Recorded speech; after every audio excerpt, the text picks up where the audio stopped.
Welcome into Last Call here on WagerTalk. It's your primetime preview. We have the Dallas Cowboys taking on the Detroit Lions. Now, both of these teams coming in off different situations. We did see the Dallas Cowboys winning their last two big wins as well, you guys, winning over the Philadelphia Eagles and the Kansas City Chiefs in back-to-back games. And then the Detroit Lions off a disappointing loss on Thanksgiving Day to the Green Bay Packers. Now, looking at the opening lines on this game, it was a 5.5 for Detroit. We now have this line sitting at a 3.5 for Detroit still. As for that total, 53.5, that opening look, we're now seeing 55s, 54.5s even out there. So you definitely got to shop those lines. Open up your odds logic page. Make sure you shop for the best lines in your area to get the best value, guys. But we got a great show today here on Wager Talk. So make sure you hit that like button, hit the subscribe button. And if you want to become a member, definitely a great time to become a member of Wager Talk. But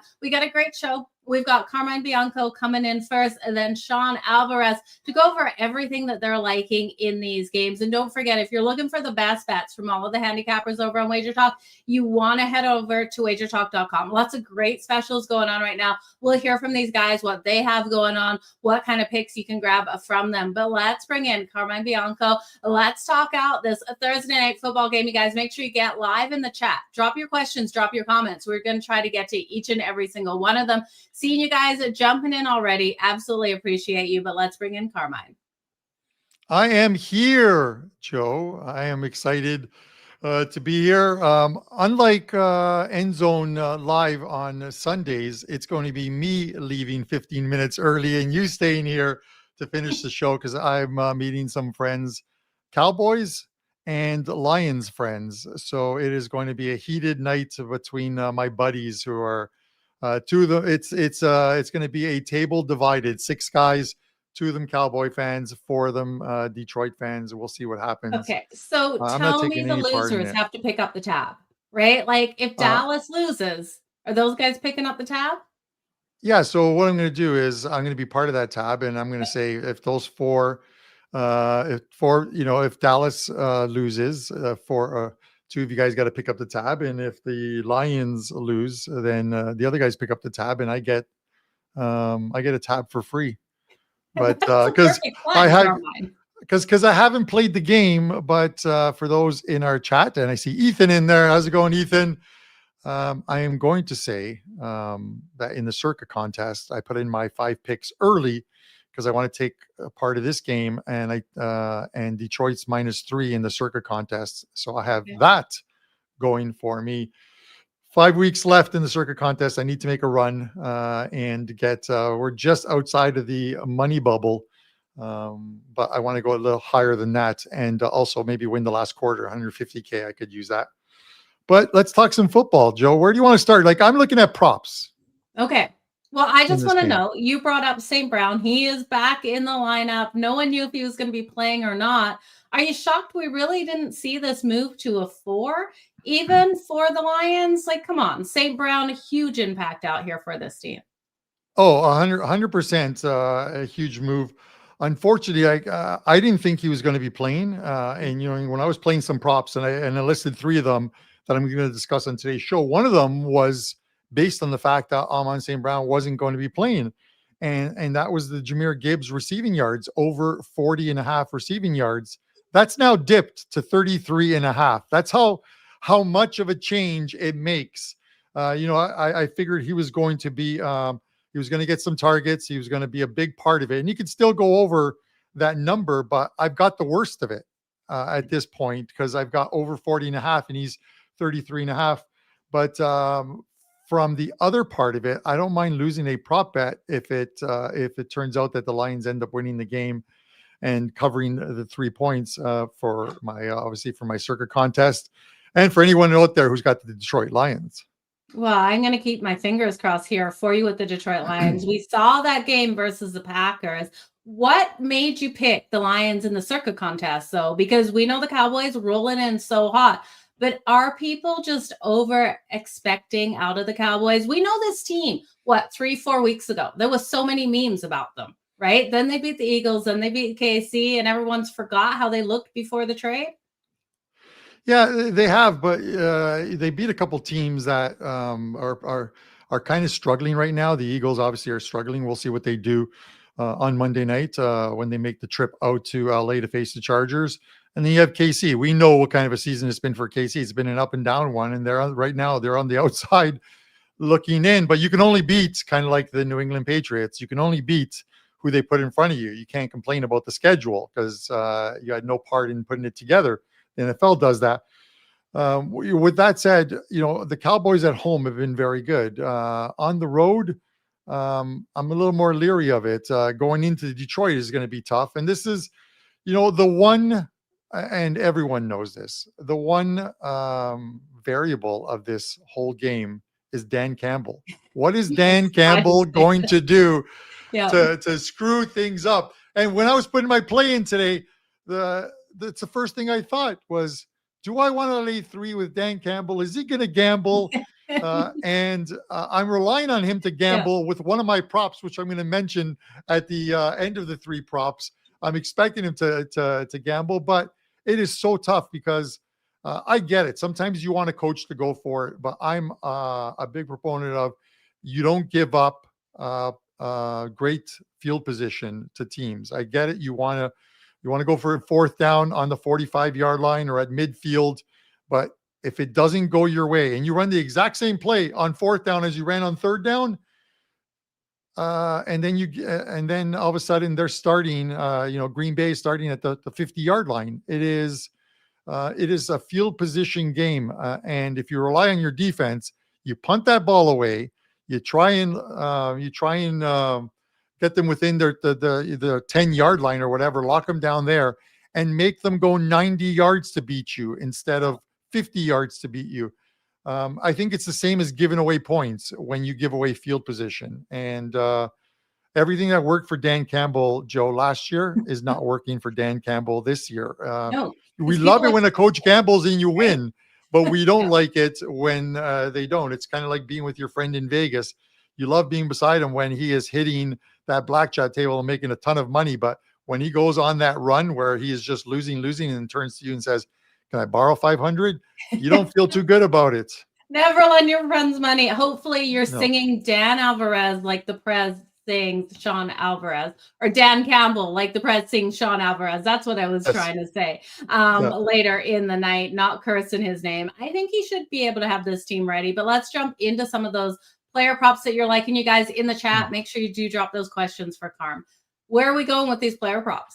So, the first one that I liked and that I played was the George Pickens over 5.5 receptions, minus 136. He's become, and as Dallas has gotten better playing the last few weeks, he's become a huge target for them. Obviously, they love to key in on CeeDee Lamb. They don't want CeeDee Lamb to beat them. So it's usually their best safety on him in coverage. But George Pickens, look at his last 5 games: 7 receptions, 6, 9, 9, and 6. And that's on 9, 9, 11, 9, and 13 targets. He's at 5.5 right now. It's a little viggy, as I call it, at minus 136, but I don't mind laying the price because that if you're expecting, and it's a high total, if you're expecting a high scoring game, and especially if Detroit gets the lead, that Dak's going to be passing and he's going to be looking for his main guys. And George Pickens has been that. And, he's you look at it, he's been a big part the last 5 weeks, as I mentioned. If they were going to give him extra coverage, they would have done it the last couple of games, and he's still picked up 7 and 6 on 9 targets in each game. So the over 5.5, I like that one, minus 136. I don't mind paying the vig in this spot. Oh, I think it's a great way to go with George Pickens. Any thoughts on him getting in the end zone for this game? I was tempted to look at George Pickens. We know he's a great target out there in the end zone for Dak as well, but is there enough value, right? Like you're getting it right around plus like 105, plus 115. What do you think? Yeah, I'm looking for it right now. And yeah, I see like on DK, he's at plus 120. Obviously, it's insane the price on Jahmyr Gibbs at minus 260. I would never play a minus 260 anytime touchdown scorer, even if the total was set at 70. Yeah. like a college football total. I would never play you're just going to go broke Yeah. playing those big prices. One that you could look at is Javonte Williams, but he's like Mhm. minus 140 now. He was at plus money midweek, and by midweek I'm talking like Tuesday. CD Lamb plus 115, Amon St. Brown plus 115. He's in the lineup, but Pickens plus 120. I could completely see that. If you're expecting him to catch passes, you're hopeful that you might actually get a TD out of it as well too. Okay, before we move on to your next prop, I gotta ask you about Dak. Dak Prescott, his touchdown to interception ratio, he's got what, 8 interceptions on the season, 25 touchdowns. His anytime INT in this game, Carm, minus 138. Are you sprinkling? I'm sprinkling on Detroit's defense for pick six. Yet to get one this year. You know I love him. Plus 700. Yeah. Yeah, no, I get it. It could happen, but Good. I'm not going to. I hope for you it does, because if Dak gets intercepted, it's also obviously good for my Detroit Yeah. play as well too. I'm not going to take it just because Dak's played pretty good. I know he gets a ton of heat. He really really does. But I was looking at like there was one report out on like I think it was like the top 100 categories and certain players that fit into those categories, and Dak was like first in 2 or 3 of those categories as far as like QBs go, which was a little surprising because you figure it's going to be guys like Stafford that are going to be in there, or Josh Allen that are going to be in there, but Dak was in there. He's having a good time of it right now. They got a tough schedule to try and close out. I hate to use the word must win, but it seems like this is a must win for both teams tonight. When Joe, when someone says to me, this is a must win, I want to bet against whoever the must win is, but there isn't one tonight because they're both must wins. So with that said, you can't bet the tie, although the Cowboys were involved in the only tie this season with the Green Bay Packers at 40 all. Go figure. Yeah, we almost had it Sunday night. I swore that game was never going to finish, but we did see Washington go for the 2 points instead of kicking the field goal or the extra point there. So let's jump into the rest of everything you've got here, because I know you got to head out the door. You got to get to the popcorn. Yeah, Jameer, obviously the Jameer Gibbs one, as I mentioned, I wouldn't recommend playing it right now. I'm paying 7 yards more than I should have had to. I could have waited on that one, but I didn't think St. Brown would be playing. The longest field goal. Now, this is one where the Dan Campbell gambling comes in. The longest field goal, Dallas is minus 105. I'm going to take that one. Like, listen, I get it. Jake Bates is good for Detroit. At home, I think he's 8 of 12 from 40 yards. He's 4 of he's 8 from 40 yards plus. He's 4 of 7. And 50 yards plus, I think he's 3 for 5 from 50 yards plus. Obviously, Aubrey, best kicker in the game right now. 9 for 9 on the road this season. Field goals made, 3 of 3 from 50 yards plus. The difference here is the Dan Campbell factor. Does he gamble when they have the ball at the 35-yard line because he's trying to get closer? He's trying to get a TD, and he passes up, excuse me, on those longer field goals. The Dallas Cowboys are going to collect points whenever they can, unless they're behind by a couple of scores. Aubrey minus 105, longest field goal. I like that one. Great logic behind that. I never would have thought to take the longest field goal against Dan Campbell and the Detroit Lions for all of those reasons. Carm, it completely makes sense. So great prop there. What do you got for sale for us over at WagerTalk? Sorry, I had to mute myself to cough there. I almost felt like I swallowed a fly. Oh, but no. No, NHL action for me tonight. No NFL going. You guys know I like the Detroit Lions, obviously, at the 3. And NHL, I have a 5% play up tonight. If you use the code NHL10, that's NHL10, you'll get $10 off that package price. 6-1 last month with 5% plays, and we're going to look to keep it rolling. 2-0 with my NHL package last night. So let's see if we can keep it rolling. Ooh, that was a hard night last night. So congratulations on going 2-0 on that slate. I swear it absolutely killed me, but got a great slate of games out there on the ice tonight. So you guys head on over to wagertalk.com to grab those plays. But Carm, thanks so much. Let's go Lions. I'm going to be cheering for you. That's where my money's at as well. And I'm also banking on the fact that you're not going to have to pay a bill tonight. So good luck with that. Yeah, Joe, thank you very much. I'm hopeful, and the game's already started, Joe, and I know you follow these ones. I post them on Instagram all the time, but on puck time, 11 o'clock every morning, live on WagerTalk TV, I do a pod play, and the pod play's been pretty good. I took the Rangers tonight, Nice. plus 131, and I see they're up 1-0 in the first period, but that's still early. So let's see if we can keep the ball rolling there. But thanks to everyone for tuning in. Thanks, Joe. You're doing an excellent job.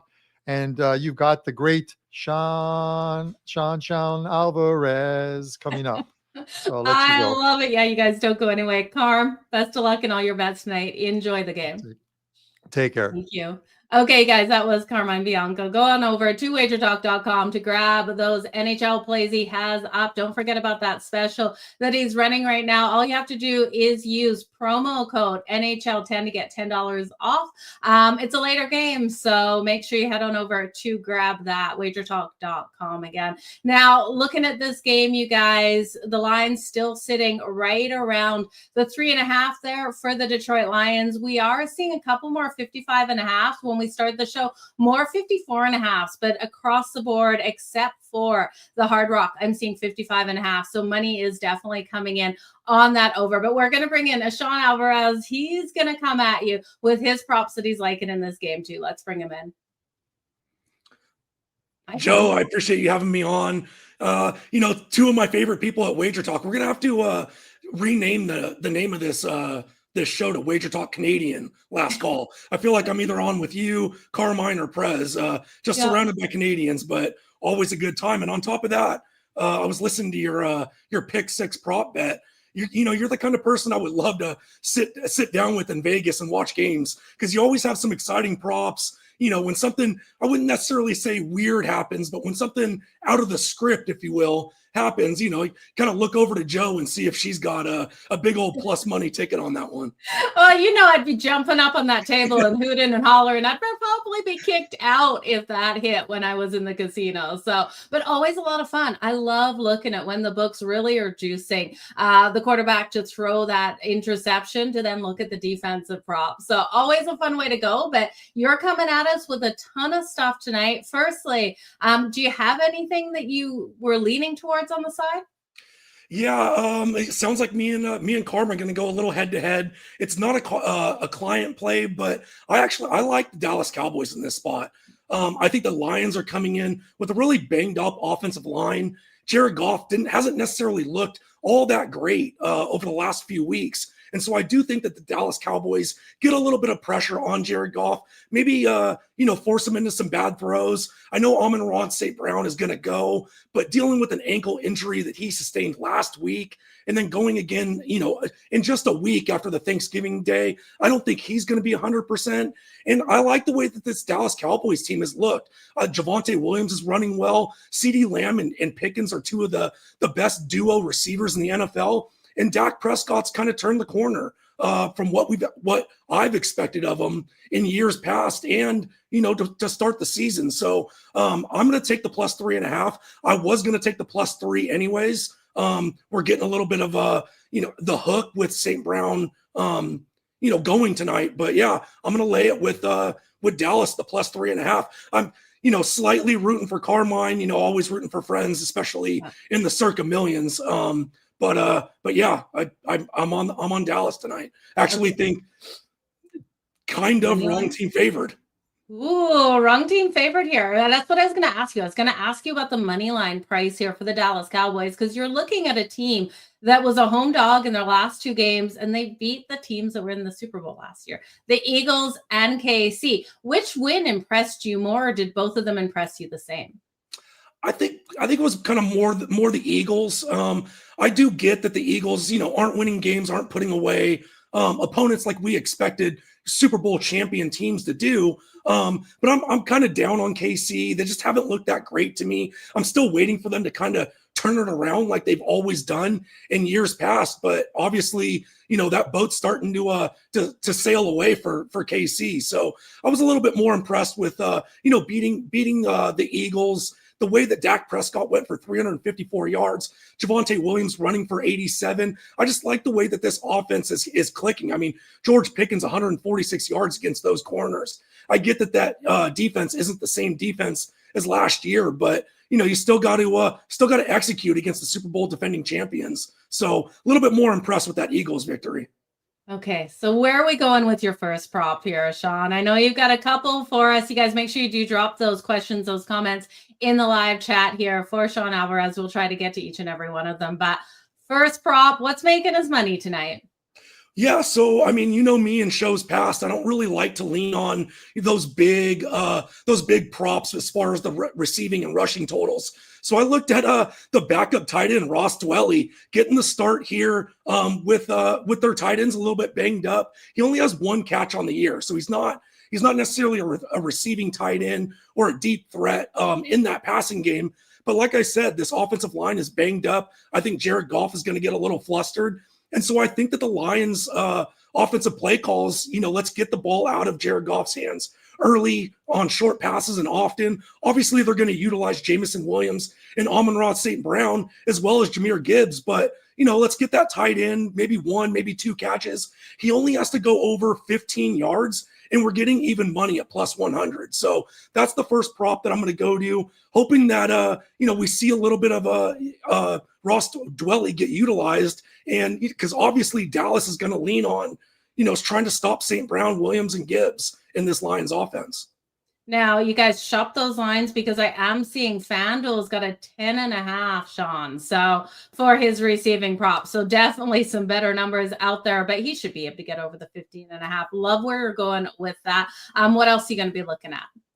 Yeah, so, kind of the way that I handicapped the game was I really thought that Detroit was, going to struggle a little bit offensively with the injuries that they're dealing with on the offensive side of the ball. So I kind of was leaning on Dallas and, getting that clock to continue running when they have the football, shorten the game, keep the ball away from Detroit. So I liked Javonte Williams over 70 rushing yards at plus 106. He's been, a bell cow for the Dallas Cowboys. He has 198 carries with the closest running back only having 20 carries. So they're not going to, substitute him out of the game to get some fresh legs in. They're going to keep giving him the ball. So over 70 rushing yards, and we're not having to swallow juice. I got it at plus 106. Oh, I like where you're going there. Plus 106. That's a really nice price. Now we do have a question in the comments here asking if you like Dallas. Isn't it better to get on them the first half? Yeah, I could see that. But this is also, obviously you're hearing how I'm handicapping the game and how I think the game's going to go. But, this is still a very electric Detroit Lions offense where, it really only takes one or two big plays and then maybe they don't move the ball again, but they put up 14 points and maybe Dallas, only gets up 10. And I like the full game. And because I'm getting the 3.5, that's why I went with, the point spread instead of the money line. If St. Brown was ruled out, I think this line goes to 2.5 and then it's a whole different ball game. I'm probably playing the money line instead. Okay, so what are you thinking of the total in this one? We got a high total. Is it too high though? Yeah, and I mean, we even talked about it on End Zone Live on Sunday. As far as Dallas and Detroit goes, it's you almost can't hang a total high enough. But I don't mean to continue with the broken record, but we've seen the way the Chargers offense struggled when Joe Alt went out, when they basically were looking at third and fourth string offensive tackles to start. And so I kind of see the same thing with the Lions. I think they're going to struggle to move the ball. They're going to lean on big plays with Gibbs, Williams, and St. Brown. So if anything, I'd be leaning under the total. Yeah, 55.5. You guys, you can get to the under. You're going to get slight plus money on the under 55.5, as it does feel like the whole world is on the over. I do think if you like this one, though, to the under, I don't think you're going to get a much higher number, because I think we're going to start off slow in this one, Sean. I can't see that fast start where we got something crazy in that first quarter where we're going to see this one inflate. But if at some point it does inflate to 60, I'll definitely be coming back in on that under. Defensively, we know Aiden Hutchinson, he can ruin a game out there for Dak Prescott. But on the other side, Quinnen Williams has been so impactful since the trade, picking him up here by the Dallas Cowboys. What do you think of the sack props? Is that something you ever get into? You know that I like these weird props, so I got to throw them out always. I like it more when they're giving me the team. I'm not necessarily leaning on one player or another. I don't want to deal with, a half sack, or maybe the quarterback squeaks out, but somebody, grabs a shoelace and he goes down and doesn't get credit. So if anything, I'm looking at team sacks. I don't necessarily get those lines here in Vegas outside of, playoffs or Super Bowl type games. So I kind of stay away from that. I do like, as far as defensive stuff, I do like, team interceptions or interceptions thrown by certain quarterbacks. I'm not leaning on anything like that here. Maybe Goff, because like I said, he doesn't have the offensive line. Quinnen Williams gets home, puts some pressure on him. But yeah, I'm going to need a juicy number to lay something like that. Yeah, and you're going to have to lay the juice like crazy at -138 on Aiden Hutchinson. You brought up Jared Goff. I got to quickly just mention the fact that in that last game versus the Packers, he actually had one rush, 24 yards he was able to get with his legs. I can't even find a rushing prop on him.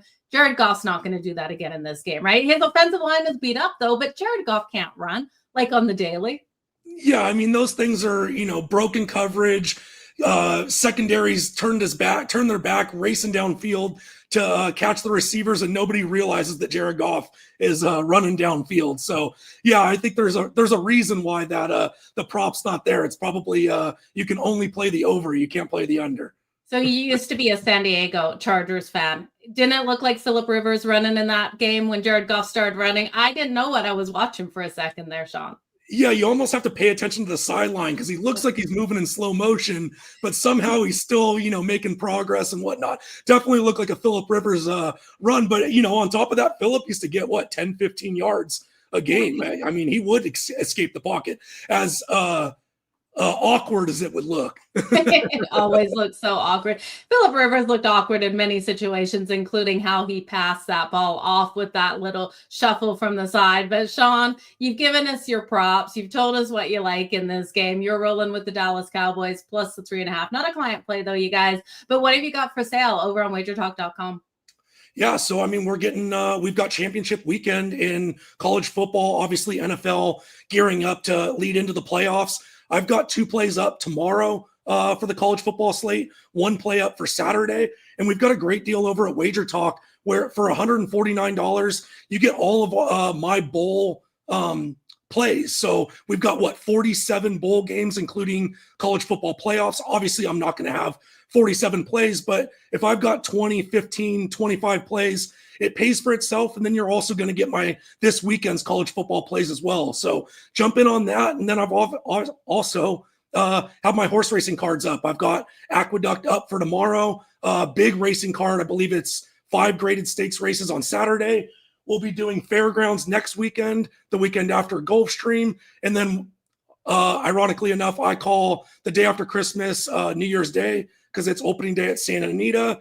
Malibu Day, it's probably the biggest day at Santa Anita. So if you like horse racing, I've been crushing my top pick winners. I believe I'm at 19% ROI with a 23% win rate. Had a really good last couple weekends. So go over and get not only my bowl plays, but my horse racing packages as well. Yeah, you're absolutely crushing it over there, Sean. Well, I want to wish you all the best on the track as well as in the Thursday night football game and your bowl games. It's a great season right now, right? December is a fantastic month for sports betting. So absolutely crush the books. And thanks again for joining us here on Last Call. I appreciate it. Thank you so much for having me on. And I assume I will see you Sunday. I will see you Sunday. Sounds good. See you then, Sean. Okay, guys, that was Sean Alvarez. Make sure you check out everything he's got going on over at WagerTalk.com. Like he was saying, his college football bowl all access pass is only $149. He's probably going to have 40 something games out there, probably I'd say he probably has 20, 25, maybe even 30 plays. Who knows? But for $149, it's going to pay for itself for sure. So again, Sean Alvarez was grabbing the Dallas Cowboys plus the 3.5. He liked Williams for 70 plus rushing yards. Viola coming out for 15 plus receiving yards. Now you can also get him on FanDuel. There's a 10.5 out there. So the books on these props, some of them really do have off numbers like that. I was looking, rest of the board was right around that 15 too. Carm came in. He did give you the Detroit Lions is his circa pick, laying the 3.5. So the guys are going head to head in that. He's got George Pickens over 5.5 receptions. He did put in Gibbs because he didn't know St. Brown was going to be in the lineup earlier this morning. He put Gibbs in over the 40.5 receiving yards. And then that longest field goal made by the Dallas Cowboys. So love where those guys are going. We'll see who comes out on top of things. Wanted to update you as well. Carm was rolling with the Rangers tonight in the NHL for one of his client plays. Rangers now up 2-0 over the Ottawa Senators. This is why you guys want to go over to WagerTalk.com and grab those multi-sport packages from these guys. Don't want to miss out. It's weird. Across the ice right now, we do have a 2-0 lead for the Rangers, 2-0 lead for the Bruins, 2-0 lead for the Toronto Maple Leafs in Florida, and the Predators yet to score. But great games out there on the ice tonight.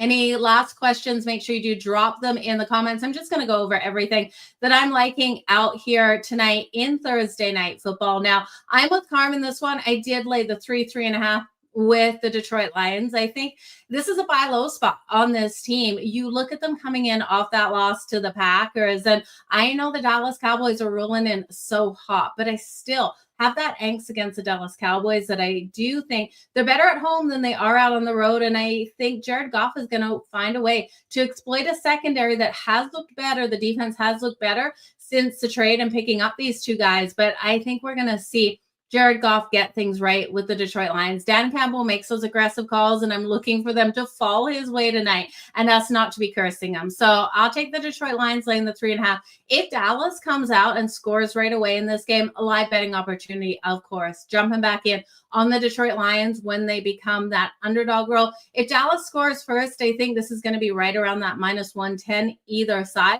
We'll see what the books do, but even at -110, I jump in on the Lions on the money line. If you're getting them at plus money on that money line, I would buy there as well. I do think they're able to get the win. Now, I think this is a fascinating game because I think it's that tight that we could see this one go to OT because these teams, like Carmine said, both need the win. They have to come out strong in this. Dallas has been playing so solid. I think they're going to push the Detroit Lions and Jared Goff in this game. So I'll look at this one. Maybe sprinkle go to overtime. I'm not sure if I'm going to get there before we kick off this one, but I am looking at the defensive props. I think Aiden Hutchinson and Quinnen Williams have every ability to get the sack.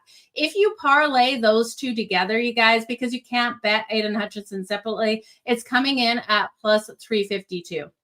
Now, defensive props, it is hard to get those players to get the sack. They can record a half a sack like the guys were saying. So if you want something that I feel is like a little bit more concrete, we've got a high total, 55.5. I do think it probably stays under the 55.5 because I'm expecting more out of the Lions defense than we've seen over the last couple of weeks. But I still think we're going to see those passing touchdowns come in. The problem is the books also believe those passing touchdowns are coming in. Jared Goff over 1.5 passing touchdowns, -205. You got Dak Prescott over 1.5 passing touchdowns and -174. If you like parlays, you can parlay them together coming in at plus 115. I would be shocked if either of these guys don't get those passing touchdowns on the board. I do think that is going to be the recipe for success in the end zone, as both of these teams having to pass that ball. So I've parlayed them already at plus 115. I also did look at Gibbs in the way that I'm liking his longest rush. I look at the Cowboys defense and I think they're stronger against the run than their secondary is going to be tonight. If you look at Gibbs for his longest rush, because I do think he has success for a long one, is coming in at 16.5. Now, I love where Carm went with Gibbs with those receiving yards. I still think they hit, even though St. Brown is in the lineup. I would look, though, at these players for their longest reception instead of looking at their receiving yards. They are sky high for receiving yards, you guys. CeeDee Lamb at 84.5. George Pickens at 83.5. Williams at 63.5. Gibbs at 33.5. And I still think Gibbs can get there. But looking at their longest receptions, and this is where I love going.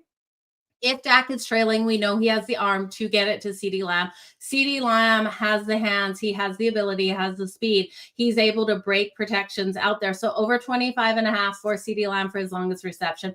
I love. And then you're looking at Jameson Williams over 27.5 for his longest reception. Another great way to go. So I'm taking those longest receptions, you guys. I'm laying it here with the Detroit Lions. Where am I going to go with that total? You know, I think it goes under the 55.5. I think it's a little high, you guys. And this game, it feels really like it could be 28-25 style game, just staying under the 55.5. Actually, that puts us over the 55.5, right? 25, 50. No, keeps us under. See, doing math in my head here on a Thursday night, December 4th. You guys, yeah, I'm staying under. I got to stay under 55.5. I just think this high is so high. If it goes higher, if it hits 60, I definitely come in on the under. But I think this game starts off slow, and I think it's going to drop to a 52.5 really quick. If this game hits 49.5, give me the over. I think we could have a really nice opportunity to middle it. I think we get 50, 52, 53 points at most. We stay under the 55. So hit over 49.5, stay under 55.5. Keeping my fingers crossed Dan Campbell doesn't do something crazy. You guys, all the best in all of your bets. Again, thank you so much for joining us here on Last Call for your primetime preview. Crush it tonight. Make sure you head on over to WagerTalk.com to grab the best bets from Carm, Sean, Alvarez, and everyone at WagerTalk. You don't want to miss out on all of the great deals happening right now. But you guys, we'll see you next time. Till next time, stay hot and let's make some freaking money.